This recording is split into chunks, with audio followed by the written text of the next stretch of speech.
চালককে গলা কেটে অটোরিকশা ছিনতাইয়ের অভিযোগ হ্যাচকা শাকিল সহ 4 জনকে গ্রেফতার করেছে পুলিশ।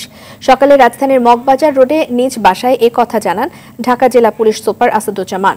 হ্যাচকা শাকিল, সজীব এবং আলমগীর ঈদে বাড়তি টাকা জোগাড় করার পরিকল্পনা থেকে এই ঘটনা ঘটায় বলে জানান তিনি। অটোরিকশা সহ ঘুরতে যাওয়ার কথা বলে স্বপ্নধারা মডেল টাউনের নির্জন জায়গায় নিয়ে চালক শাওনের গলায় ছুরি মেরে তাকে ফেলে রেখে অটোরিকশা নিয়ে পালিয়ে যান। পরে আহত অবস্থায় তাকে হাসপাতালে ভর্তি করা হয়।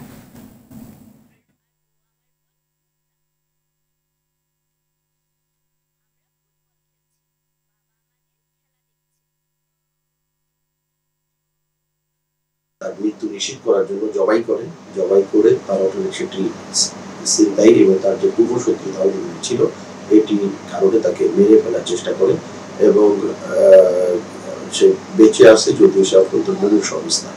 তো আমরা তাৎক্ষণিক এই ঘটনা জানতে পেরে আমরা ভিকটিমকে উদ্ধার করে হসপিটালে নিয়ে যাই এবং ভিকটিমের সাথে কথা বলে এই 4 জনের নাম প্রকাশ পায় এবং প্রকাশ পেলে আমরা এই 4 জনকে গ্রেফতার করি।